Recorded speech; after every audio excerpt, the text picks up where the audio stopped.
Bienvenue à cette autre édition du magazine Aujourd'hui. Eh bien oui, l'homme d'affaires et photographe bien connu, Robert Sauvageau, n'est pas au bout de ses peines.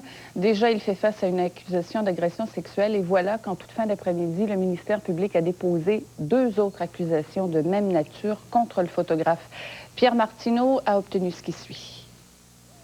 Robert Sauvageau, ex-candidat à la mairie de Trois-Rivières et propriétaire d'un studio de photographie sur la rue Notre-Dame, devait comparaître lundi pour faire face à une accusation d'agression sexuelle. Le 17 mai dernier, il aurait agressé dans son commerce une jeune mère de famille monoparentale, étudiante en photographie.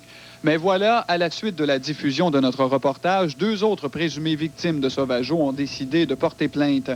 Ainsi, entre le 1er avril et le 1er septembre 1991, Robert Sauvageau aurait posé des gestes répréhensibles à l'endroit d'une jeune femme qui s'était rendue à son commerce afin de se faire photographier. Et puis une autre femme aurait subi à peu près le même traitement. Entre le 1er mai et le 1er septembre, cette fois de l'année 1993, elle aurait été agressée sexuellement dans la résidence secondaire du photographe à Batiscan. Fait à noter, elle aussi devait prendre part à une séance de photographie. Les gestes exacts qu'aurait commis Robert Sauvageau ne sont pas connus à ce moment-ci. Il sera représenté lundi par l'avocat Roger Bellemare. Pierre Martineau, à Trois-Rivières. Le témoignage percutant du psychiatre Pierre Mailloux hier au procès de Tracy Théberge, qui est accusée du meurtre de son ex-mari Simon Messier, a eu ses échos aujourd'hui au tribunal. C'est le juge Jean Bienvenu qui a fait le procès des médias de la région, en plus de discréditer les propos du docteur Mailloux. Le magistrat n'a pas apprécié ses déclarations sur le rôle de l'hôpital qui a donné congé à Tracy Théberge et sur le médicament utilisé par l'accusé. Le juge estime en fait que le médecin a tout simplement rendu un verdict à la place du jury en soutenant que l'accusée n'était pas consciente de ses actes au moment du meurtre. Plus tard, un pharmacologue est d'ailleurs venu confirmer certaines affirmations du docteur Mailloux. Eh bien, aujourd'hui, vous le savez, le gouvernement a annoncé une réforme de l'assistance sociale, une réforme qui va toucher directement des milliers de personnes de notre région. Au même moment, aujourd'hui, on a appris que 30% de la clientèle des tablés populaires de Shawinigan et Shawinigan-Sud sont des enfants. Alors, à une semaine du Téléthon du Noël du pauvre, on ne peut demeurer insensible et ignorer cette triste réalité. Nous sommes à la tablée populaire de la rue Saint-Marc à Shawinigan où cette arrivée d'enfants pour dîner fait partie du quotidien. Plus tôt cette semaine, les responsables du Noël du pauvre disaient que la pauvreté a changé au fil des ans et cette présence d'enfants au tablé populaire est un exemple frappant. Les gens qui viennent, entre guillemets, sont plus maganés. Et entre autres, on se rend compte qu'il y a beaucoup d'enfants qui viennent.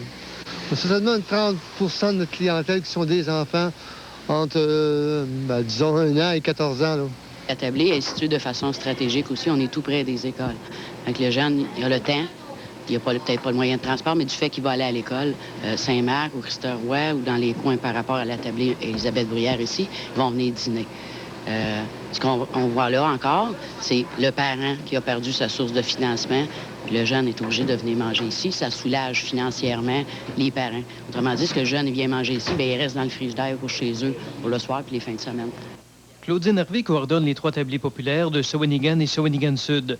Il y a 7 ans, lorsqu'elle s'est jointe au centre Roland-Bertrand, l'unique tablé populaire servait 14 000 repas par année. Aujourd'hui, on parle de 45 000 repas. La demande est tellement forte quand même une ville comme Shawinigan-Sud, où l'on croyait qu'il y avait peu de personnes démunies, offre depuis le mois de mai un service de tablé populaire. Là, on disait, bien, Shawinigan-Sud, tabarnouche, dans notre tête, c'était dur à rentrer. Puis là, on s'est mis à prendre des informations. Bon, mais combien de chèques d'aide sociale sont distribués dans la ville de Shawinigan-Sud? On a fait le saut. Il y en a beaucoup. Parce qu'encore là, les emplois, ça touche tout le monde, que tu demeures n'importe où. Pierre Quetelier, à Shawinigan. Au sport ce soir, la ministre... Mais le véritable test de la douceur d'Ivory est le fait qu'il a été utilisé par des générations de parents sur la peau délicate de leur bébé. Pour une peau propre, qui a l'air naturellement en santé, une peau qui reflète la pureté d'Ivory. Un revitalisant, toujours, mais pas n'importe quel revitalisant. Mon revitalisant, c'est Pantene Pro V. Je m'explique.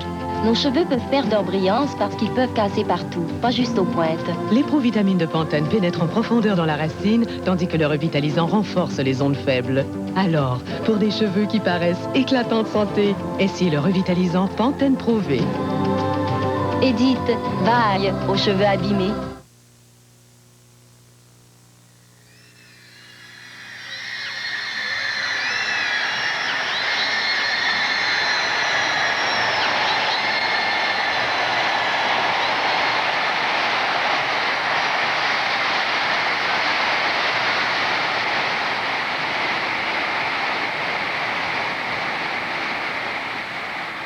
For the people in the cheaper seats, clap your hands. And the rest of you, if you